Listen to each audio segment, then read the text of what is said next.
What a funny sight it is to see a brood of ducklings with a hen.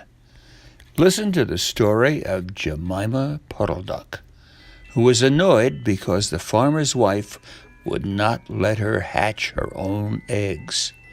Her sister-in-law, Mrs. Rebecca Puddle Duck, was perfectly willing to leave the hatching to someone else.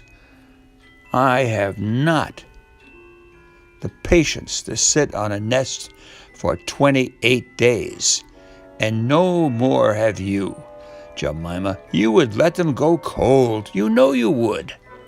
I wish to hatch my own eggs. I'll hatch them all by myself, quacked Jemima Puddle Duck. She tried to hide her eggs, but they were always found and carried off. Jemima Puddle Duck became quite desperate. She determined to make a nest right away from the farm. She set off on a fine spring afternoon along the cart road that leads over the hill. She was wearing a shawl and a poke bonnet. When she reached the top of the hill, she saw a wood in the distance. She thought it looked quite safe, and Jemima Puddle Duck was not much in the habit of flying. She ran downhill a few yards, flapping her shawl, and then she jumped off into the air. She flew beautifully when she got a good start. She skimmed along over the treetops until she saw an open place in the middle of the wood where the trees and brushwood had been cleared. Jemima landed rather heavily and began to waddle about in search of a dry nesting place. She rather fancied a tree stump amongst some tall foxgloves. But seated upon the stump, she was startled to find an elegantly dressed gentleman reading a newspaper. He had black prick ears and sandy-colored whiskers. "Quack," said Jemima Puddle Duck, with her head and her bonnet on one side. "Quack." The gentleman raised his eyes above his newspaper and looked curiously at Jemima. "Madam, have you lost your way?" said he. He had a long, bushy tail, which Jemima thought him mighty civil and handsome. She explained that she had not lost her way, but that she was trying to find a convenient, dry nesting place. "Ah, is that so, indeed?" said the gentleman with sandy whiskers, looking curiously at Jemima. He folded up the newspaper and put it in his coat-tail pocket.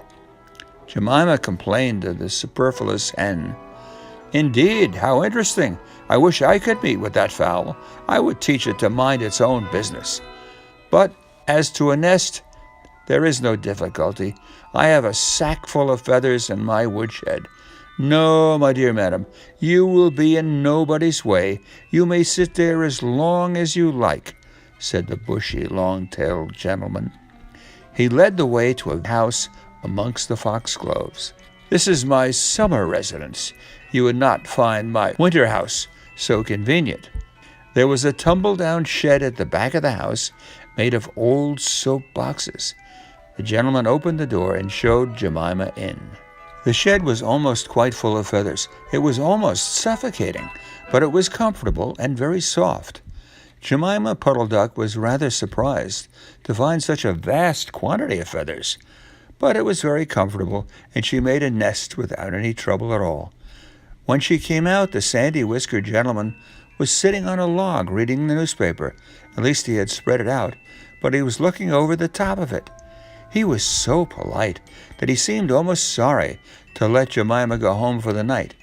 He promised to take great care of her nest until she came back again next day. He said he loved eggs and ducklings. He should be proud to see a fine nestful in his woodshed. Jemima Puddle Duck came every afternoon. She laid 9 eggs in the nest. They were greeny-white and very large. The foxy gentleman admired them immensely. He used to turn them over and count them when Jemima was not there. At last, Jemima told him that she intended to begin to sit next day, and I will bring a bag of corn with me so that I need never leave my nest until the eggs are hatched. "They might catch cold," said the conscientious Jemima. "Madam, I beg you not to trouble yourself with a bag. I will provide oats. But before you commence your tedious sitting, I intend to give you a treat. Let us have a dinner party all to ourselves. May I ask you to bring up some herbs from the farm garden to make a savory omelet? Sage and thyme and mint and 2 onions and some parsley. Lard for the omelet, said the hospitable gentleman with sandy whiskers. Jemima Puddle Duck was a simpleton. Not even the mention of sage and onions made her suspicious. She went round the farm garden, nibbling off snippets of all the different sorts of herbs that are used for stuffing roast duck. And she waddled into the kitchen and got 2 onions out of a basket. The collie dog Kep met her coming out. "What are you doing with those onions? Where do you go every afternoon by yourself, Jemima Puddle Duck?"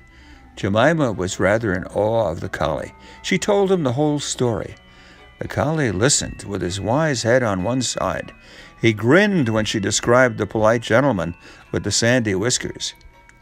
He asked several questions about the wood and about the exact position of the house and shed. Then he went out and trotted down the village. He went to look for 2 foxhound puppies who were out at walk with the butcher. Jemima Puddle Duck went up the cart road for the last time on a sunny afternoon. She was rather burdened with bunches of herbs and 2 onions in a bag. She flew over the wood and landed opposite the house of the bushy, long-tailed gentleman. He was sitting on a log. He sniffed the air and kept glancing uneasily round the wood. When Jemima alighted, he quite jumped.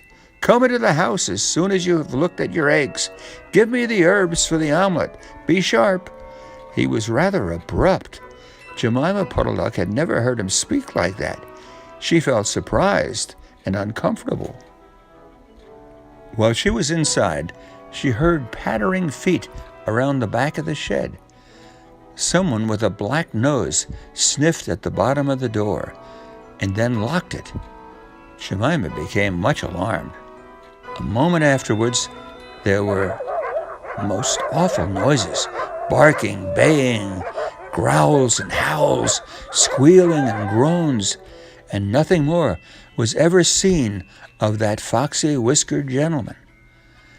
Presently, Kep opened the door of the shed and let out Jemima Puddle Duck. Unfortunately, the puppies rushed in and gobbled up all the eggs before he could stop them.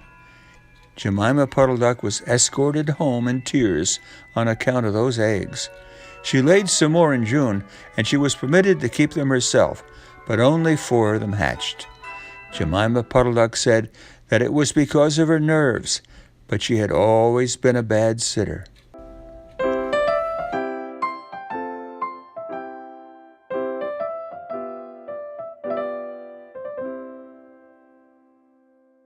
And that's the story of Jemima Puddle Duck, as written by Beatrice Potter, with illustrations by Beatrice Potter. Thank you for watching.